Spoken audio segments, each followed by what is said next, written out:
Hello दोस्तों, कैसे हो आप सब। आशा करता हूँ बहुत ही बढ़िया होंगे और आपकी तैयारी बहुत ही अच्छी चल रही होगी, शानदार तरीके से चल रही होगी और जबरदस्त तरीके से चल रही होगी। और चलनी भी चाहिए। कहते हैं ना, आंखों में अरमान लिया, मंजिल को अपना मान लिया, मुश्किल क्या आसान क्या, अब ठान लिया तो ठान लिया। अब ठान लिया है कि अपने सपनों को पूरा करना है। अब ठान लिया है अपने माँ बाप को के सपनों को पूरा करके मानेंगे। अब ठान लिया है कि अपने घर के हालात को बदल करके मानेंगे। हेलो दोस्तों, मैं बच्चन पांडे आप सभी का हमारे चैनल राजस्थान स्टडी IQ जी में स्वागत करता हूँ। मेरे प्यारे बच्चों, हम राजस्थान जीके की जो अपडेटेड थ्योरी है, नया राजस्थान नया जीके, जिसके अंतर्गत हम आपके लिए राजस्थान जीके की कंप्लीट थ्योरी कवर करवाने का हमने जो वादा किया था, उसके अंतर्गत हमने जो भूगोल की क्लासें आपकी चल रही हैं, ठीक है। कल तीन चैप्टर तो आपके उसमें खत्म हो चुके हैं। इसके अलावा अपन बात करें, कला संस्कृति हमने स्टार्ट की थी, उसके अंतर्गत मेले एवं त्योहारों के बारे में हम डिटेल से चर्चा कर चुके हैं।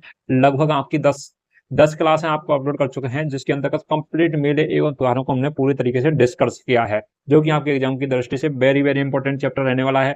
ठीक है, तो मेरे प्यारे बच्चों, आज की क्लास में हम डिस्कस करने वाले हैं, तो कला संस्कृति के अंतर्गत धार्मिक जीवन के अंतर्गत मेले और त्योहार पड़े थे। आज हम डिस्कस करेंगे क्या, तो वो हो जाएंगे लोक देवताएं। क्या हो जाएंगे? लोक देवताएं। लोक देवियां भी हैं और लोक देवता कितने हुए हैं हमारे राजस्थान के अंतर्गत। जो स्थानीय व्यक्ति, जो लोक देवता कहते कैसे, मतलब होते कौन है ये? तो स्थानीय व्यक्ति होते हैं, हमारे तुम्हारे जैसे व्यक्ति होते हैं, और जो अपने अच्छे कार्यों की वजह से, जो समाज के भले के लिए जो कार्य करते हैं, समाज के उत्थान के लिए कार्य करते हैं, और वे क्या है, उसी समाज के भले के लिए क्या है, अपने प्राणों को त्याग देते हैं। तो वो अपन के समाज के द्वारा एक भगवान के रूप में पूजा जाते हैं, और जिसे अपन बोलते हैं लोक देवता। आप एक नाम सुनोगे, कृष्ण भगवान जी के, गणेश जी, महादेव जी, ये तो ईश्वर ही है, ये है भगवान। ठीक है, लेकिन स्थानीय जो व्यक्ति, हम जैसे व्यक्तियों में से अच्छे कार्य करके जो समाज के लिए अच्छे कार्य किए हैं, उनको भी भगवान की तरह पूजा जाता है, तो उन्हें बोलेंगे लोक देवता, मतलब लोकल देवता। लोक देवता है लोगों के देवता, और लोक माने लोकल देवता, ठीक है, अपन के स्थानीय देवता। और वो क्या, क्षेत्र विशेष के स्पेशल होते हैं। तो हम डिस्कस करेंगे आज राजस्थान के अंतर्गत कौन कौन से लोक देवता हैं, कौन कौन सी लोक देवी हैं, उनके अपन बारे में डिस्कस करने वाले हैं। तो आज हम सबसे पहले देखने वाले हैं, तो वो देखने वाले हैं क्या, लोक देवता। और लोक देवता हैं, तो अपन के राजस्थान के अंतर्गत कौन कौन से लोक देवता हुए हैं, उनके द्वारा क्या क्या कार्य किए गए हैं, उनके उसके समय पर कौन कौन से इनके मेले लगते हैं, किस जगह पर इनको क्या है प्रसिद्धियां मिली हैं। इसके अलावा इनको क्या क्या नाम से जाना जाता है, इनका जन्म कब हुआ था, इनके माता पिता कौन थे, इस प्रकार से इनसे क्या क्वेश्चन पूछे जा सकते हैं, इनका मेला कहाँ पड़ता है, इसके किसी लोक देवता का क्या है प्रतीक चिन्ह है। माना कि जैसे घोड़ी पे बैठा हुआ है, फोटो होता है ना, तो वो होता है। एक होता है कि पत्थर के वो होते हैं ना, पत्थर की मूर्तियां होती हैं, खेजड़ी वृक्ष के नीचे होती हैं। ठीक है, तो ये सारी क्या है, इनकी विशेषता होती है लोक देवताओं से संबंधित। तो अपन सबसे पहले बात करते हैं कि ये होते हैं, अपन जो पढ़ने वाले हैं, ये हैं हिंदुओं के लोक देवता। क्या है? हिंदुओं के लोक देवता। और हिंदू धर्म के लोग, वो लोगों के साथ साथ, जो हिंदू धर्म के लोगों के साथ साथ मुस्लिम लोगों के धर्म, जो मुस्लिम धर्म के लोग होते हैं, वो भी हिंदू लोगों के देवी देवताओं को मुस्लिम धर्म के लोग भी समान रूप से पूजते हैं, तो उसे बोलते हैं पीर। मतलब हिंदुओं के लोग देवी देवताओं को मुस्लिमों के द्वारा हिंदुओं के समान ही क्या है, श्रद्धा भावना रखते हैं, उनके क्या पूजा अर्चना करते हैं। तो उन्हें क्या, उनको उन लोग देवताओं को क्या कहा जाता है, जिन्हें हिंदू और मुस्लिम दोनों पूजते हैं, उन्हें बोलते हैं पीर। क्या कहते हैं? पीर। तो पीर किसे कहते हैं? जिन्हें हिंदू और मुसलमान दोनों समान रूप से पूजते हैं, उन्हें क्या कहा जाता है? पीर कहा जाता है। क्या कहा जाता है? पीर कहा जाता है। तो आप इसको लिखेंगे, सबसे पहले अपन हेडिंग डाल लीजिए पीर। और पीर के अंतर्गत लिखते हैं अपन, तो क्या लिखेंगे? वह लोक देवता। कौन से लोक देवता? वह लोक देवता जिनको, वह लोक देवता जिनको हिंदू व मुस्लिम, हिंदू व मुस्लिम दोनों धर्मों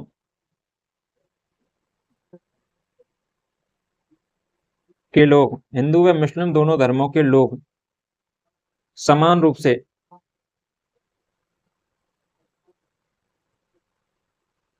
पूजते हैं। वह लोग देवता जिन्हें हिंदू व मुस्लिम दोनों धर्मों के जो लोग होते हैं वो समान रूप से पूजते हैं, तो वो क्या कहलाते हैं? पीर कहलाते हैं।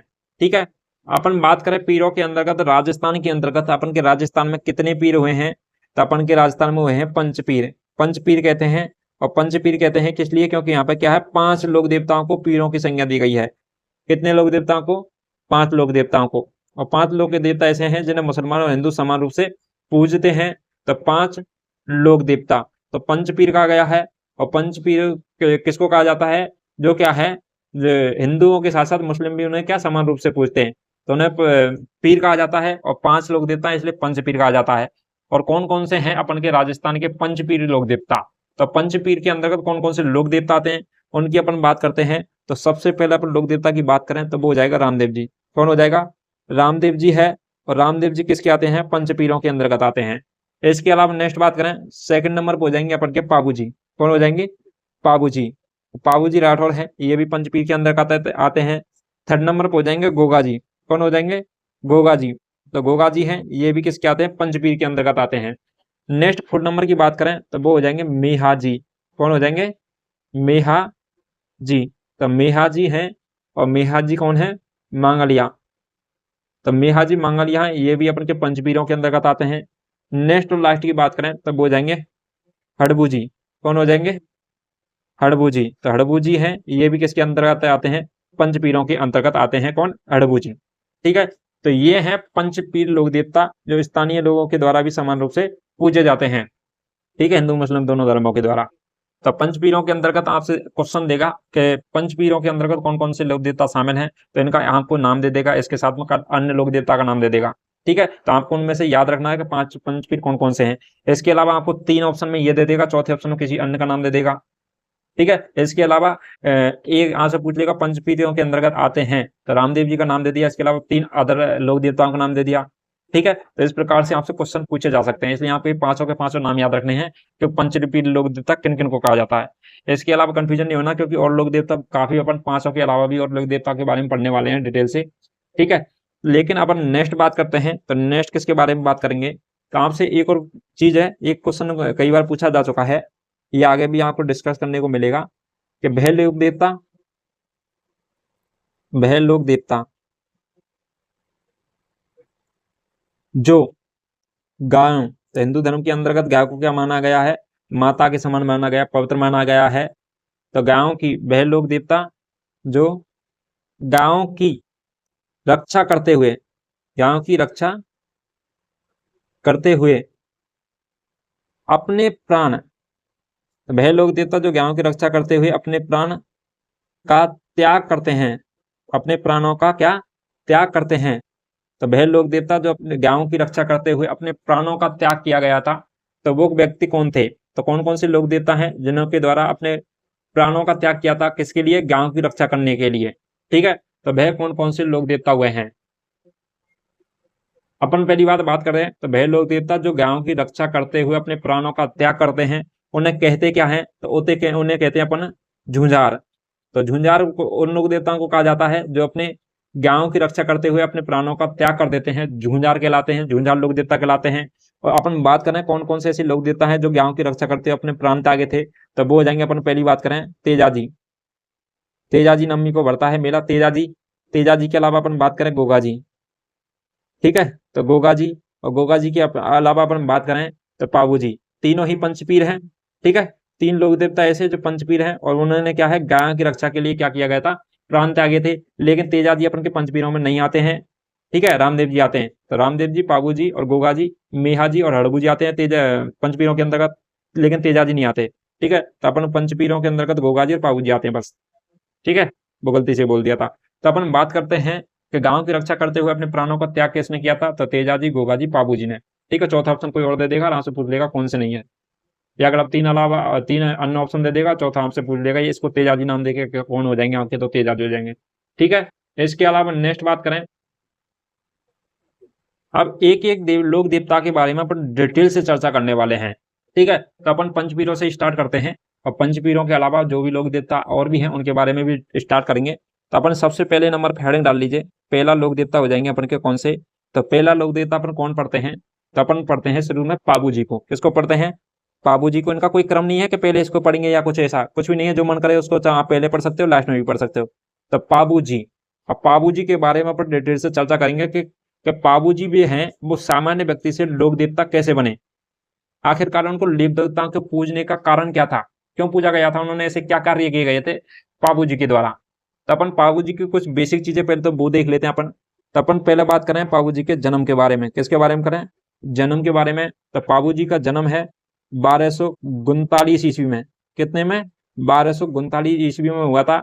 और ये कहाँ पर हुआ था? तो ये हुआ था अपन के कोलुमुंड, कोलमुंड में हुआ था। ठीक है, तो कोलमुंड है ये अपन के किस जगह पे पड़ता है? तो ये पड़ता है अपन के जोधपुर के अंतर्गत। तो कोलमुंड जोधपुर के अंतर्गत पाबू जी का जन्म 1239 ईस्वी में हुआ था।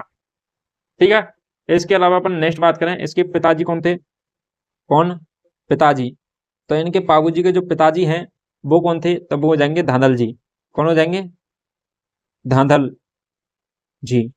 तो धांधल जी हैं वो क्या है इनके? तो वो हो जाएंगे अपन के पाबू जी के पिताजी धांधल जी। ठीक है, इसके अलावा अपन से पूछा जा सकता है माता जी। तो माता कौन हो जाएंगे पाबू जी की? पाबू जी के माता का नाम हो जाएगा, वो हो जाएगा कमला दे। क्या हो जाएगा? कमला दे। तो कमला दे हो जाएगा किसका? धांधल जी की पत्नी और पाबू जी की माता का नाम। ठीक है, तो पाबू जी की माता का नाम पूछ दिया तो कमला दे। आपसे ऐसे नहीं पूछेगा तो घुमा के ऐसे पूछा जा सकता है कि धांधल जी की पत्नी का नाम क्या है। ठीक है, पाबू जी के पिता लोक देवता, पाबू जी के पिताजी धांधल जी और उनकी पत्नी का नाम क्या था? तो वो हो जाएंगे कमला दे। नेक्स्ट बात करें अपन इसकी जो पत्नी है, कौन की? पाबू जी की पत्नी। और पत्नी कौन थी? तो पाबू जी की पत्नी का नाम क्या हो जाएगा? तो वो हो जाएगा सुप्यार दे। क्या हो जाएगा? सुप्यार दे। सुप्यार दे, या फिर आपको मिल सकता है फूलन दे। कौन मिल सकता है? फूलन दे। तो सुप्यार दे या फूलन दे आपसे पूछ ले तो ये क्या रहने वाली है? ये हो जाएंगे पाबू जी की पत्नी, सुप्यार दे, फूलन दे। ठीक है, इसके अलावा अपन बात करें इनके गुरु कौन थे? तो इनके गुरु कौन हो जाएंगे? तो गुरु हो जाएंगे अपन के गोरखनाथ जी। कौन हो जाएंगे? गुरु। तो वो हो जाएंगे सम्राट, सम्राट भारती। एक गुरु कौन हो जाएंगे? सम्राट भारती भी गुरु थे इनके। इसके अलावा अपन बात करें मेन तो गोरखनाथ जी। तो गोरखनाथ जी गुरु थे पाबू जी के। तो पाबू जी के गुरु कौन थे? गोरखनाथ जी थे। भर्तृहरि के भी गुरु कौन हो जाएंगे? गोरखनाथ जी हो जाएंगे। और कई लोग देवता हैं जिनके गुरु कौन रहे हैं? गोरखनाथ जी रहे हैं। इसके अलावा नेक्स्ट बात करें अपन पाबू जी की अलावा पाबू जी के अन्य चर्चा करते हैं तो अपन बात करते हैं सबसे पहले इसकी अवतार के बारे में। किसकी बात करते हैं? अवतार। तो इन्हें पाबू जी को किसका अवतार के रूप में पूजा जाता है? किसका अवतार माना जाता है? तो इन्हें माना जाता है लक्ष्मण जी का अवतार। किसका माना जाता है? लक्ष्मण जी का अवतार माना जाता है पाबू जी को। इसके अलावा अपन बात करें आपसे पाबू जी की क्या पूछ सकता है? सवारी पूछ लें आपसे। क्या पूछ ले? सवारी। तो सवारी हो जाएगी पाबू जी की। तो पाबू जी की सवारी क्या रहने वाली है? तो पाबू जी की सवारी हो जाएगी, वो हो जाएगी अपन की पहली बात तो बात करें ये क्या है? घोड़ी। क्या है? घोड़ी है पाबू जी की। और पाबू जी की घोड़ी का नाम क्या हो जाएगा? तो वो हो जाएगा केसर कालमी। क्या हो जाएगा? केसर कालमी घोड़ी। तो पाबू जी की घोड़ी का नाम क्या है? केसर कालमी घोड़ी हो जाएगा। ठीक है, तो पाबू जी की घोड़ी पूछ लिया तो केसर कालमी घोड़ी, क्योंकि आपको याद रखना है ये सवारी भी, क्योंकि ये एग्जाम में पूछी जा चुकी है। ये 3-4 लोग देवता हैं उनकी क्या है? सवारियों के नाम है, जैसे कालमी घोड़ी, लीलन घोड़ी, सिंगारी घोड़ी। ठीक है, इसके अलावा सियारवी क्या है? एक लोक देवता की क्या है? सवारी है। ठीक है, तो आपको उनकी सवारियां भी पूछी जाती है, ये भी आपको याद रखना इंपॉर्टेंट है। लेकिन अपन से एक और चीज बात करें कि जो सुप्यारद है ये फूलंद है ना, ये कहाँ की रहने वाली थी? तो ये सुप्यारद फूलंद है, ये है अमरकोट। कहाँ? अमरकोट। और अमरकोट कहाँ पड़ता है? तो ये पड़ता है पाकिस्तान के अंतर्गत। कहाँ पड़ता है? पाकिस्तान। तो अमरकोट पाकिस्तान के शासक सूरजमल लोढ़ा की पुत्री थी। किसकी? अमरकोट पाकिस्तान के शासक थे तो उनका नाम है सूरजमल लोढ़ा। क्या हो जाएगा? सूरजमल लोढ़ा। तो सूरजमल लोढ़ा की पुत्री थी। ठीक है, तो अमरकोट पाकिस्तान के सूरजमल लोढ़ा की पुत्री थी। कौन? सुप्यारदे या फूलंदे। इसके अलावा नेक्स्ट बात करें पाबू जी से संबंधित तो अपन वो बात करेंगे किसके बारे में? इनके उपनामों के बारे में। तो पाबू जी के उपनामों के बारे में बात करें तो उपनाम, तो पाबू जी के उपनाम कौन कौन से हो जाएंगे? किन किन नामों से इनको पुकारा गया है? तो सबसे पहले बात करें ऊंट। तो ऊंटों के देवता के रूप में किसे पूजा जाता है? तो ऊंटों के देवता के रूप में भी पाबू जी को पूजा जाता है। किसको पूजा जाता है? पाबू जी को पूजा जाता है। ऊंटों के देवता के अलावा अपन बात करें तो वो हो जाएंगे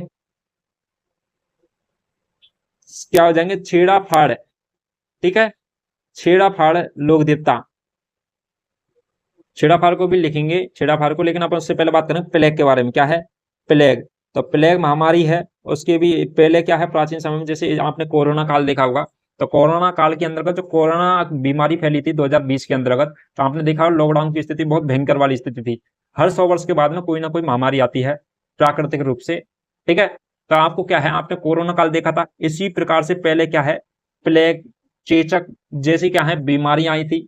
तो चेचक और प्लेग ऐसी बीमारियां आई थी, तो प्लेग के रोग निवारक के रूप में भी किसको पूजा जाता है, पाबू जी को पूजा जाता है। तो प्लेग के किसमें, रोग का निवारक देवता, तो प्लेग का रोग निवारक देवता से पूछ ले, तब वो हो जाएंगे अपने कौन से, पाबू जी। अपन बात करें प्लेग रोग निवारक देवता, तो ऐसी मान्यता है, यदि क्या है प्लेग की बीमारी है, और यदि अपन क्या है, अपन पाबू जी का क्या कर दें, वहां पर गुणगान कर दें, पाठ कर दें, जहां मान्यता प्राप्त है जिस गांव के अंतर्गत, तो वहां पे क्या है, प्लेग की बीमारी आपको देखने को नहीं मिलेगी।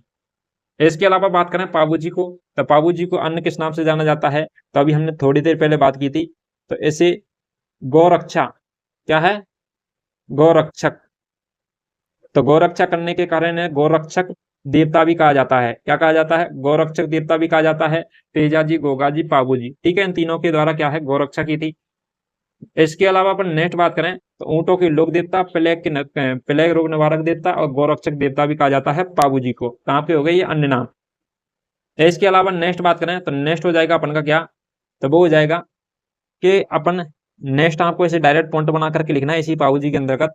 तो 1276 ईस्वी में, कब, 1276 ईस्वी में देचू, तो देचू एक जगह पड़ती है, कौन सी जगह, देचू, और देचू को जो जगह पड़ती है ये कहाँ पर पड़ती है, तो ये हो जाएगी जोधपुर के अंतर्गत। किस जिले के अंतर्गत हो जाएगी, जोधपुर जिले के अंतर्गत। और देचू जोधपुर के अंतर्गत क्या है, जो देचू जोधपुर नामक जो स्थान है, देचू जोधपुर नामक स्थान पर क्या है, एक क्या है, माँ देवल, तो माँ देवल धारणी, तो माँ देवल धारणी नाम की क्या है, एक स्त्री थी, जो क्या है, पाबू जी की क्या है, उन्होंने पाबू जी की क्या है, पाबू जी के द्वारा उनकी रक्षा की गई थी, उनकी गांव की। तो माँ देवल धारणी की जो गाय है उनकी रक्षा की गई थी, किसके द्वारा, पाबू जी के द्वारा। और रक्षा किससे की गई थी, तो जींदराव खींची से। तो जींदराव खींची है, तो गांव को क्या है, ले जा रहा था, तो उससे गांव को बचाने के लिए और उनसे क्या है, गांव को छुड़वाया था, तो वो पाबू जी के द्वारा छुड़वाया गया था। तो माँ देवल धारणी की गांव की रक्षा करते हुए, गांव की रक्षा करते हुए, और ये रक्षा कहां पर की गई थी, तो वो की गई थी अपन के कहां पर, देचू जोधपुर के अंतर्गत। तो जींदराव क्या हो जाएंगे, रक्षा करते हुए जींदराव, और जींदराव खींची है, तो ये जींदराव खींची क्या है, गांव को लेकर के जा रहे थे, देवल धारणी की गांव को, देवल धारणी नहीं, ये गेवल चारणी है, ठीक है, तो देवल चारणी। तो माँ देवल जो चारणी है उसकी गांव की रक्षा करने के लिए क्या है, पाबू जी ने जींदराव खींची के साथ में क्या किया था, युद्ध किया था। तो जींदराव खींची के सामने पाबू जी राठौर वीरगति को क्या हुए थे, प्राप्त। तो जींदराव खींची के साथ में क्या किया था, उन्होंने युद्ध किया था। तो जींदराव खींची को क्या है, उन्होंने भगा दिया और गांव की रक्षा कर ली थी। लेकिन उसी वक्त क्या है, पाबू जी राठौर की क्या हो जाती है, मृत्यु। ठीक है, तो पाबू जी राठौर की मृत्यु किस कारण होती है, गांव को बचाने के कारण। तो पाबू जी राठौर वीरगति को प्राप्त हो जाते हैं, किसको हो जाते हैं, वीरगति को प्राप्त हो जाते हैं, पाबू जी राठौर गति को प्राप्त हुए।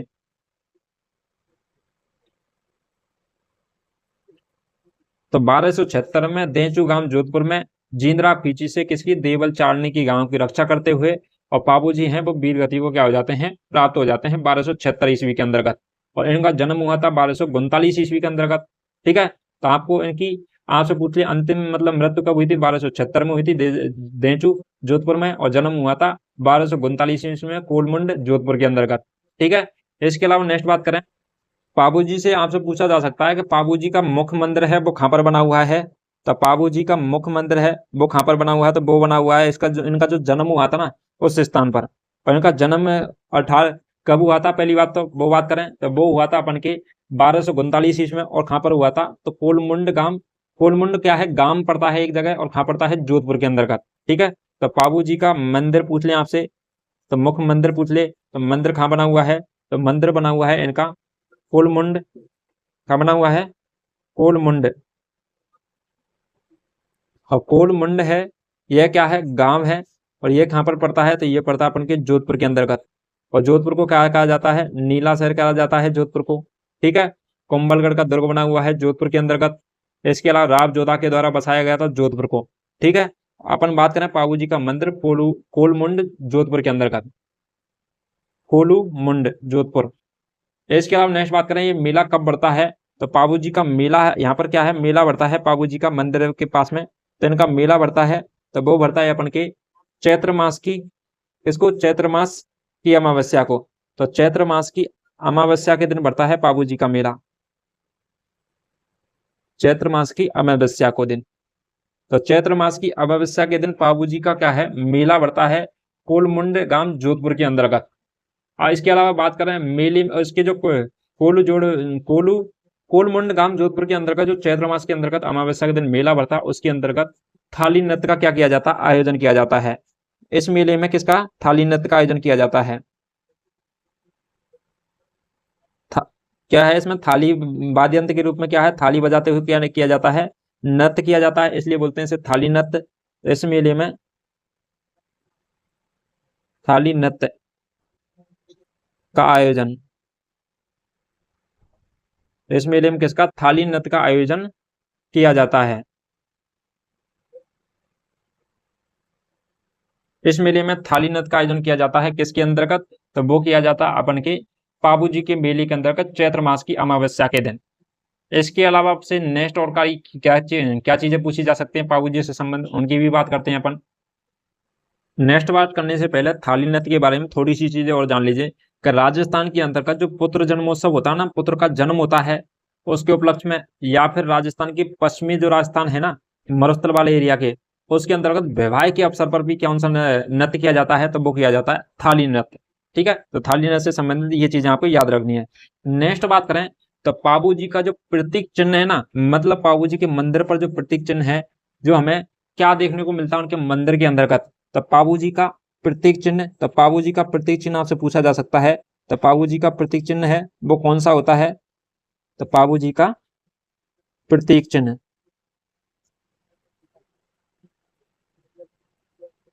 तो पाबू जी का प्रतीक चिन्ह हो जाएगा वो हो जाएगा अश्व। अश्व मान होता है घोड़ा, और अश्व रोही मतलब अश्व पर धारण किया हुआ, मतलब अश्व पर बैठे हुए मतलब घोड़े पर बैठे हुए, मतलब अश्वरोही मतलब अश्व पर धारण मतलब अश्व के ऊपर बैठे हुए। ठीक है। इसके अलावा अपन बात करें हाथ में क्या है भाला, तो हाथ में अश्व पर बैठे हुए हैं और हाथ में क्या है भाला लिए हुए, तो हाथ में भाला और अश्वरोही। इसके अलावा नेक्स्ट बात करें झुकी हुई पाग, तो उनकी क्या है जो पगड़ी पहनी हुई है, तो उनकी क्या है झुकी हुई है, क्या है पगड़ी झुकी हुई है, तो झुकी हुई पाग, और पागमन होती है पगड़ी, तो पगड़ी क्या है उनकी थोड़ी सी झुकी हुई है आगे की तरफ। ठीक है, तो इनका प्रतीक चिन्ह आपसे पूछा जा सकता है कि आप किसी भी मंदिर में जाओ तो यदि घोड़े के ऊपर कोई व्यक्ति बैठा हुआ है तो व्यक्ति के ऊपर क्या है हाथों में भाला लगा हुआ है और झुकी हुई क्या है उसकी पगड़ी है, तो आप समझ जाना कि वो क्या है पाबू जी का मंदिर है। किसका मंदिर है, पाबू जी का मंदिर है। ठीक है, तो आपको ये सारी चीजें याद रखनी है। और पाबू जी के इतिहास की अपन जानकारी की बात करें तो अपन बात करेंगे पाबू जी के इतिहास की जानकारी के बारे में। तो पाबू जी प्रकाश, तो पाबू जी का प्रकाश नामक है यह है आसिया मोड़जी, तो आसिया मोड़जी के द्वारा क्या है पाबू जी की प्रकाश नामक रचना लिखी गई थी। इसके अलावा अपन को नेक्स्ट बात करें, नेक्स्ट हो जाएगी अपन का कौन सी, तो पाबू जी की फड़, किसकी बात करें पाबू जी की फड़, और पाबू जी की फड़ से अपन पहले बात करने वाले हैं, तो वो हो जाएगा क्या कि जो भील जनजाति है, क्या हो जाएगी भील जनजाति, और भील जनजाति के द्वारा क्या किया जाता है, तो भील जनजाति व राइका, तो क्या हो जाएगी राइका, और राइका भी क्या है जनजाति है, तो भील जनजाति व राइका जनजाति के इष्ट देवताओं से पूछ ले तो वो कौन हो जाएंगे पाबू जी। तो भील जनजाति व राइका जनजाति के इष्ट देव, तो भील जनजाति और राइका जनजाति के इष्ट देव कौन हो जाएंगे, तो वो हो जाएंगे पाबू जी। ठीक है, तो भील जनजाति और राइका जनजाति के इष्ट देव कौन हो जाएंगे, तो वो हो जाएंगे अपन के पाबू जी। ठीक है, आपसे एक भी कोई भी जाति पूछ सकता है, कभी भील जनजाति के, गरासिया जनजाति के, या फिर आपसे इनके कुंभ भी आपको मैंने नेक्स्ट क्लास में बताए थे, त्योहार मेले एवं त्योहारों के अंतर्गत हमने डिस्कस किया था, तो उसके अंतर्गत हमने वो भी बताए थे कि भील जनजाति का कुंभ किसे कहा जाता है, बेनेश्वर धाम नवाटा परार डूंगरपुर को। ठीक है, भील जनजाति का कुंभ कहा जाता है उसको, ऐसे आपको याद रखना। इसी प्रकार से भील जनजाति का और रायका जनजाति का इष्ट देव किसे कहा जाता है, तो इष्ट देव कहा जाता है पाबू जी को। इसके अलावा नेक्स्ट बात करें तो नेक्स्ट कौन सी हो जाएगी, तो वो हो जाएगी पाबू जी की फड़। क्या हो जाएगी, पाबू जी की फड़। और पाबू जी की फड़ क्या है, एग्जाम में पूछी जा चुकी है कई बार, तो आपको याद रखना है कि पाबू जी की फड़ से संबंधित क्वेश्चन बनेंगे जो, तो पाबू जी की क्या फड़।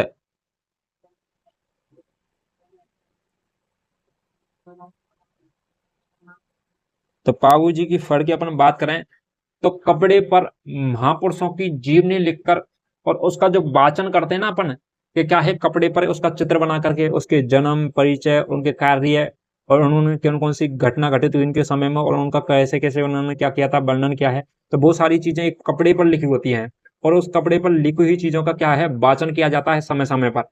ठीक है, तो उनका वाचन किया जाता है, तो इसे बोलते हैं अपन फड़ का वाचन। पहली बात तो क्या बोलते हैं, फड़ का वाचन कहते हैं। और कपड़े पर जो महापुरुषों की जो जीवनी लिखी होती है उसे बोलते हैं फड़। क्या बोलते हैं, महापुरुषों की जीवनियों को फड़ कहते हैं। और सर्वाधिक हमसे लोकप्रिय फड़ पूछ ले तो वो भी किसकी है, पाबू जी की। तो कपड़े पर महापुरुष, कपड़े पर महापुरुषों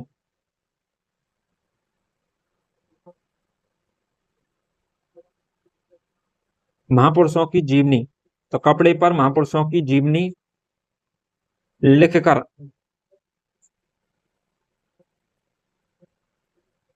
उसका वाचन करना,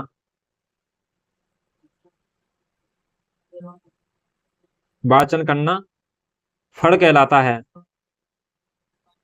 तो कपड़े पर महापुरुषों की जीवनी लिखकर लिखना और उसका क्या है वाचन करना क्या कहलाता है, फड़ कहलाता है, या फड़ वाचन भी बोलते हैं। इस वाचन को क्या बोलते हैं, फड़ वाचन भी बोलते हैं। इसके अलावा नेक्स्ट बात करें, आपसे पूछी जा सकती है सर्वाधिक लोकप्रिय फड़ कौन सी पूछी जा सकती है, सर्वाधिक लोकप्रिय फड़। तो सर्वाधिक लोकप्रिय फड़ किसकी है, तो वो हो जाएगी अपन के पाबू जी की। किसकी हो जाएगी, पाबू जी की हो जाएगी सर्वाधिक लोकप्रिय फड़। तो वो हो जाएगी पाबू जी की। किसकी हो जाएगी, पाबू जी की है। इसके अलावा अपन बात करें तो पाबू जी की। ठीक है, सर्वाधिक लोकप्रिय फड़ किसकी है, पाबू जी की है।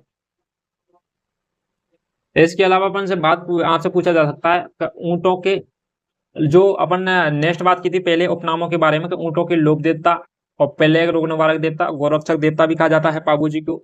तो ऊंट बीमार होने पर उसमें कोई मन्नत पूर्ण होने पर तो नायक जाति के भोपों के द्वारा रावण हत्या वाद्य यंत्र के साथ में पाबू जी की फड़ का क्या किया जाता है, वाचन किया जाता है। तो पाबू जी की फड़ का वाचन कौन करता है, तो फड़ का वाचन जो पाबू जी की फड़ है ना, तो फड़ का वाचन आपसे पूछा जा सकता है। तो फड़ का वाचन किसके द्वारा किया जाता है, पाबू जी की फड़ का वाचन, तो वो किया जाता है अपन के नायक जाति के भोपों के द्वारा। किसके द्वारा, नायक जाति के भोपों के द्वारा। ठीक है, तो नायक जाति के भोपे, तो नायक जाति के भोपों के द्वारा किया जाता है फड़वाचन। और वाद्यंत्र आपसे पूछ ले तो वो हो जाएगा रावण हत्था। कौन सा हो जाएगा, रावण हत्था वाद्यंत्र के साथ में। तो रावण हत्था वाद्यंत्र के साथ में पाबू जी के फड़ का वाचन नायक जाति के भोपों के द्वारा किया जाता है। और सबसे प्राचीन फड़ पाबू जी की फड़। और इसके अलावा कपड़े पर जीवनी लिखी होती है उसे फड़ कहते हैं, उसका वाचन किया जाता है। क्या है, लोक गाथाएं होती हैं उनकी वीरता की। इसके अलावा नेक्स्ट बार आपसे पूछा जा सकता है तो पाबू धनेरी वाचना या फिर याचना, ये क्या है, तो ये थोरी जाति के लोगों के द्वारा सारंगी वाद्यंत्र के साथ में पाबू जी के गुणों का यशोगान करना होता है, उसे बोलते हैं पाबू जी घनेरी वाचना या याचना। ठीक है, तो आपको लिखता हूं तब आपको समझ में आ जाएगा। आपसे पूछा जा सकता है पाबू जी घनी, पाबू जी घनी, तो पाबू जी धनी री वाचना, पाबू जी धनी री वाचना, या फिर आपसे पूछ लेगा याचना, वाचना ना दे के तो आपसे याचना बोल देगा। तो पाबू पाबू घनेरी वाचना या याचना, पाबू घनी घेगड़िए ये, तो घनेरी वाचना या याचना, तो ये क्या है, थोरी जाति के लोगों के द्वारा। तो किस जाति के द्वारा, थोरी, कौन सी जाति हो जाएगी, थोरी जाति के लोगों के द्वारा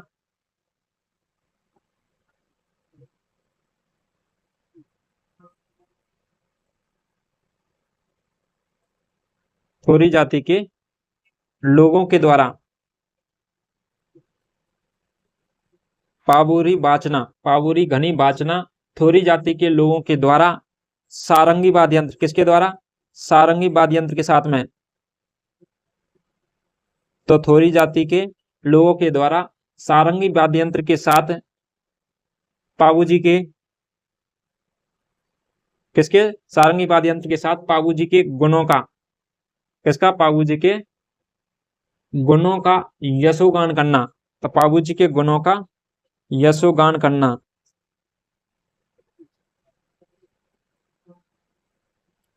तो पाबू घनीरी वाचना या याचना है, ये थोरी जाति के लोगों के द्वारा जो क्या है सारंगी वाद्य यंत्र बजाते हैं और उसकी क्या है यशोगान, उनकी वीरताओं का गान, उसके क्या है लोक देवता मानने की वजह से उसका क्या है, जैसे अपन हनुमान चालीसा पढ़ते हैं ना, तो हनुमान चालीसा, रामदूत अतुलित बलिधामा अंजन पुत्र पवन सुत नामा, ठीक है। तो इसी प्रकार से जैसे हनुमान जी की याचना करने के लिए, प्रार्थना करने के लिए हनुमान चालीसा पढ़ी जाती है, इसी प्रकार थोरी जाति के लोगों के द्वारा पाबू घनीरी वाचना या फिर याचना नामक चीज है उसका क्या है वाचन किया जाता है, जिसे बोलते हैं अपन पाबू जी के गुणों का यशोगान करना। क्या कहते हैं? पाबू जी के गुणों का यशोगान करना, ठीक है। तो आपको ये याद रखना है। इसके अलावा आपसे नेक्स्ट चीज पूछी जा सकती है पावड़े। क्या पूछा जा सकता है? तो वो पूछा जा सकता है पावड़े।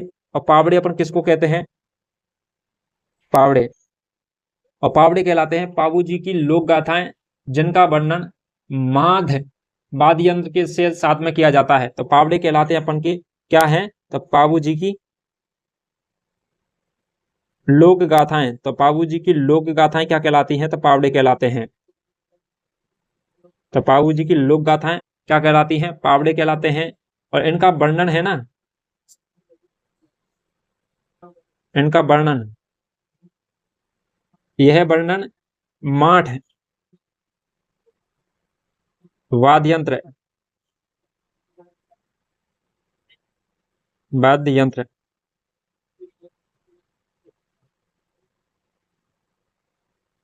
तो ये हो जाएगा माद वाद्य यंत्र से किया जाता है। किसका? पाबू जी के जो गीत होते हैं, लोक गाथाएं होती हैं, जिन्हें कहते हैं पावड़े। और पावड़े क्या है?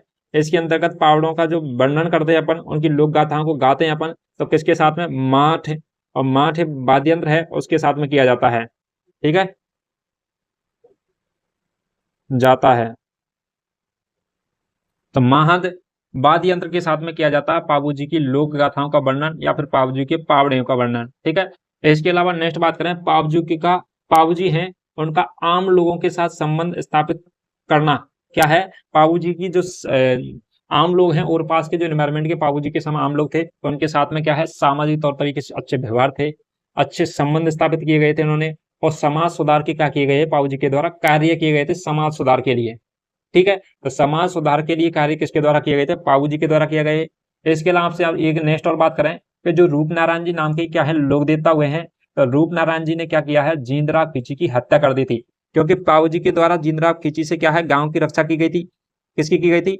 गांव की रक्षा की गई थी। किसके द्वारा? जींदराव खींची से पाबू जी के द्वारा 1276 ईस्वी में। तो पाबू जी इस समय क्या है मृत्यु को प्राप्त हो गए थे।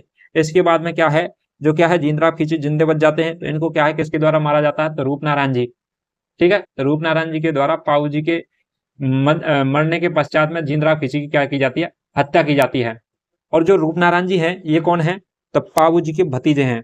कौन है? रूप। तो रूप नारायण जी की मृत्यु के बाद में किसकी? जींदराव खींची की हत्या कर दी जाती है। और रूप नारायण जी क्या है? तो पाऊ जी के भतीजे। तो आपसे पूछा जा सकता है पाऊ जी के भतीजे कौन थे? तो रूप नारायण जी हैं, ठीक है। इसके अलावा अपन बात करें तो रूप नारायण जी को क्या है, आपसे रूप नारायण जी की अपन बात करते हैं। तो रूप नारायण जी को हिमाचल प्रदेश के अंतर्गत, किसके अंतर्गत? हिमाचल प्रदेश के अंतर्गत। अपन के यहाँ तो इतने सक्रिय नहीं हुए थे, लेकिन हिमाचल प्रदेश में इन्हें क्या कहा जाता है? तो इन्हें बालक नाथ जी के रूप में क्या किया जाता? पूजा जाता है। तो रूप नारायण जी को हिमाचल प्रदेश में इन्हें बालक नाथ, क्या हो जाएंगे? बालक नाथ। और बालक नाथ जी के रूप में पूजा जाता है। बालकनाथ जी के रूप में क्या है पूजा जाता है? किसको? रूप नारायण जी को, जो कि क्या है पाबू जी के भतीजे हैं। इनका मुख्य मंदिर पूछ लिया आपसे, इनका क्या है मुख्य मंदिर। और मंदिर आपसे पूछा जा सकता है किसका? रूप नारायण जी का। तो वो कहां पर हो जाएगा? तो वो हो जाएगा जांगू। किस जगह पर हो जाएगा? जांगू गांव। और जांगू गांव कहां पड़ता है? तो ये पड़ता है अपन के शिमला के अंतर्गत कहाँ पड़ता है? शिमला के अंतर्गत जो घूमने की लायक जगह है अच्छी शिमला, और शिमला के अंतर्गत, और शिमला पड़ता है अपन के हिमाचल प्रदेश के अंतर्गत। क्या पड़ता है? हिमाचल प्रदेश के अंतर्गत पड़ता है शिमला। ठीक है, तो हिमाचल प्रदेश के अंतर्गत पड़ता है शिमला, और शिमला के अंतर्गत किसका मंदिर है? तो वो हो जाएगा जांगू गांव के अंतर्गत, तो वो हो जाएगा रूपनारायण जी का मंदिर। इसके अलावा राजस्थान में मंदिर की बात करें तो राजस्थान में मंदिर हो जाएगा इसका, राजस्थान में मंदिर, और राजस्थान के अंतर्गत मंदिर हो जाएगा अपन का, तो आपने नाम अभी आपने पढ़ा था कि कोलू कोलमुंडी के अंतर्गत किसका मंदिर बना हुआ है? तो वो बना है पाबू जी का मंदिर। ठीक है, तो पाबू जी का मंदिर कोलू कोलमुंड में बना हुआ है, और इन्हीं के भतीजे थे कौन? रूपनारायण जी। तो रूपनारायण जी का भी राजस्थान में मंदिर बना हुआ है, तो वो कहाँ बना हुआ है? वो हो जाएगा कोलमुंड, जोधपुर के अंतर्गत। कहाँ बना हुआ है? कोलमुंड, जोधपुर में भी इन्हीं का, पाबू जी के भतीजे हैं, इनका भी यहाँ पर क्या बना हुआ है? मंदिर बना हुआ है। ठीक है, इसके अलावा अपन बात करें, इसका एक नेक्स्ट मंदिर है, वो बना हुआ है शंभुदड़ा। क्या बना हुआ है? शंभु दड़ा। तो शंभु दड़ा है, तो शंभु दड़ा कहाँ पर पड़ता है? ये पड़ता है बीकानेर के अंतर्गत। तो बीकानेर के अंतर्गत भी क्या है? इनका एक मंदिर बना हुआ है।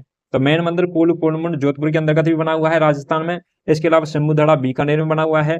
नेक्स्ट आपसे पूछ लिया आपसे मुख्य मंदिर, तो मुख्य मंदिर कहाँ है इनका? किसका? रूपनारायण जी का।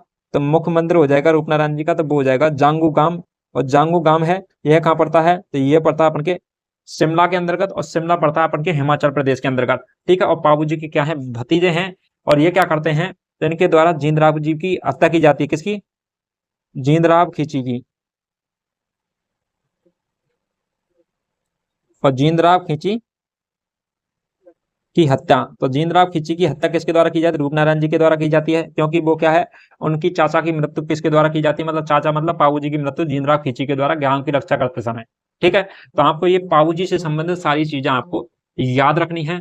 मैं सोच रहा हूँ कि आपको क्या है, 3D एनिमेटेड फोटो के साथ में आपको ये सारी लोक देवताएं, कला संस्कृति कराने की कोशिश करूँ, लेकिन अभी क्या है, ये क्लास रेगुलर रखूंगा, लेकिन जहां तक सोचता हूँ मैं एक एक क्या है इनको 3D एनिमेशन में दूं आपको, ताकि अच्छे तरीके से समझें। चलिए दोस्तों, वीडियो अच्छा लगा तो वीडियो को लाइक कीजिए। अभी नेक्स्ट लोक देवता के बारे में नेक्स्ट क्लास में चर्चा करेंगे। पाऊ जी हो जाते हैं आपके यहीं पे खत्म, पाऊ जी की स्टोरी। इसके अलावा नेक्स्ट चीज आप नेक्स्ट क्लास में देखेंगे। तब तक के लिए जिन बच्चों ने पिछली वीडियो नहीं देखी तो पिछली वीडियो देखिए, क्योंकि मेरे द्वारा मैंने कंप्लीट करवा दिया आपका पूरा 10 क्लासों के अंदर का। इसके अलावा नेक्स्ट चीज आप नेक्स्ट क्लास में देखेंगे। तब तक के लिए जिन बच्चों ने वीडियो को लाइक नहीं किया तो वीडियो को लाइक कीजिए, चैनल को सब्सक्राइब कीजिए, वीडियो को ज्यादा से ज्यादा शेयर करें, ताकि आप जैसे भाइयों की मदद हो सके और हमें मोटिवेशन मिल सके, हमारे काम के प्रति क्या है, हमारा और सजगता से हम क्या कार्य कर सकें। चलिए दोस्तों, आज के लिए इतना ही। अब मिलते हैं नेक्स्ट क्लास में नेक्स्ट ऑफ थ्योरी के साथ में। तब तक के लिए थैंक यू सो मच।